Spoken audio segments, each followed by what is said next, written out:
Salut, c'est Thomas et on est chez Matago pour vous parler de Coral, un jeu abstrait de Tanguy Tabuteau et illustré par Tatiana Boyko. Un jeu pour des parties de 10 à 20 minutes à partir de 8 ans et c'est de 1 à 4 joueurs parce qu'il y a un très chouette mode solo. Je vous explique comment vous allez vous faire votre petite place au soleil avec votre récif de corail. Coral, c'est déjà un très beau jeu abstrait en bois avec ces petites formes géométriques toutes identiques. Vous avez 4 couleurs différentes, chaque couleur étant 6 exemplaires. Ça se joue de 2 à 4 joueurs avec une installation très simple. Vous avez ce rocher central que vous allez poser et ensuite les joueurs vont devoir le recouvrir petit à petit en posant une pièce et dès qu'il est totalement recouvert, alors la partie peut commencer. Pour connaître le nombre de pièces que chaque joueur va récupérer, à 2 joueurs vous allez récupérer toute votre couleur plus 3 pièces d'une couleur neutre. Par exemple, si je suis jaune, je vais prendre les 6 jaunes et puis je vais prendre les 3 blancs. Et mon adversaire prendra les 6 rouges et les 3 blancs qui restent. On jouera donc tous avec une couleur neutre qui va nous permettre de bloquer l'adversaire ou de s'avantager. À 3 joueurs, on va jouer avec ces 6 couleurs à soi et cette fois-ci 2 pièces neutres puisqu'il y a 6 au total. Ça fait que chacun aura 2 pièces neutres en plus de ces 6 couleurs, donc 8 pièces à placer autour du rocher pour essayer de marquer le plus de points. À 4 joueurs, par contre, c'est un petit peu différent. Vous aurez seulement 4 pièces sous vos 6 pièces et vous allez prendre une pièce à votre voisin de droite et une pièce à votre voisin de gauche qui sont un peu vos couleurs mais qui ne seront plus neutres parce que en les jouant, vous allez avantager ou bloquer votre adversaire de droite ou votre adversaire de gauche. Ça y est, l'installation est faite. En solo, c'est un petit peu différent parce que le jeu peut se jouer en solo, ça on en parlera à la fin de l'explication.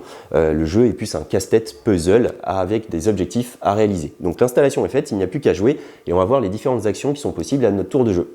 Alors le principe des bons jeux abstraits, c'est que justement ce sont des jeux dont les règles sont extrêmement simples, très épurées et c'est bien évidemment le cas de Coral puisque vous allez avoir simplement à réaliser une seule action parmi 2 possibles. La première, ça va être l'action de croissance, croître, ça va permettre de faire croître votre corail, c'est-à-dire de poser vos pièces à votre couleur afin de gagner des points de victoire. On verra à la fin de la partie comment ça se calcule tout ça. Et pour ce faire, vous allez faire une action de croissance et vous êtes représenté par une petite plante aquatique à votre couleur qui se déplacera également puisque c'est elle qui va permettre de poser les différents cubes puisque lorsque vous faites l'action de croissance, vous devez poser un cube qui est connecté à l'emplacement où se trouve votre plante aquatique.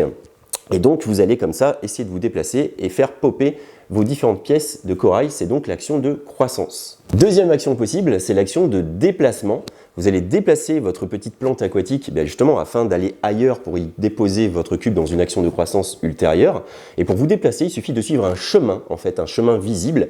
Vous pouvez monter, vous pouvez descendre jusqu'à vous arrêter sur un emplacement de votre choix qui ne sera pas un emplacement de votre couleur. C'est donc la contrainte du jeu, vous ne pouvez jamais vous arrêter sur un emplacement de votre propre couleur. Ça, c'est le déplacement. Vous pouvez aussi donc glisser, c'est le glissement, pardon. Vous pouvez aussi flotter. Et flotter, c'est une action où vous allez retirer votre pion, votre plante aquatique, et au prochain tour, vous allez pouvoir la déplacer où vous voulez, la placer où vous voulez. Et ça va vous permettre d'aller dans des endroits qui seront peut-être bloqués par des pièces de votre couleur que vous ne pouvez pas placer ou sur lesquelles vous ne pouviez pas vous arrêter. Quand vous choisissez cette action de flottement, vous êtes également soumis à la contrainte de ne pas vous placer sur une pièce de votre couleur. Une fois qu'un joueur a posé sa dernière pièce, il reste un dernier tour pour tous les autres joueurs pour poser leur pièce ou faire une autre action. Et ensuite, on va procéder au décompte. Et le décompte, il est très simple. En fait, vous allez prendre de la hauteur, c'est-à-dire que vous allez faire comme si vous étiez le soleil qui est en train d'éclairer tout ce massif de corail que vous avez constitué et qui est très beau, et vous allez regarder les différentes couleurs qui sont les plus visibles, celui qui a le plus de couleurs visibles par le soleil, donc éclairé par le soleil. On considère que chaque symbole gagne 1 point, et le grand gagnant de la partie, c'est aussi simple que ça, c'est donc un jeu un petit peu de majorité, on va essayer d'écraser les couleurs des autres, on va constituer un massif de corail sans cesse différent, et ensuite on va prendre cette hauteur pour regarder qui est le plus représenté et qui apparaît le plus pour savoir qui a gagné la partie. Voilà, c'est aussi simple que ça. Coral, c'est un jeu qui nous plaît beaucoup, un jeu abstrait comme on aime, avec des belles pièces en bois qui peut se jouer de 2 à 4 joueurs et qui a une version solo. Et là, la version solo, je vous disais, il y a un petit casse-tête puzzle très savoureux puisque vous allez prendre une carte qui va vous indiquer une position de départ que vous allez reproduire avec les pièces ici. Vous allez jouer avec toutes les 4 plantes de corail et vous allez ensuite tirer des cartes d'objectifs. Donc il y a 4 couleurs différentes. Dans chaque couleur, il y a 3 types d'objectifs différents. Donc vous mélangez tout ça, vous avez plein de combinaisons possibles. Et maintenant, à votre tour de jeu, vous allez sortir 3 pièces de votre sac pour constituer votre première réserve. Et à votre tour de jeu, vous prenez une pièce et vous essayez de la placer sur le massif de corail.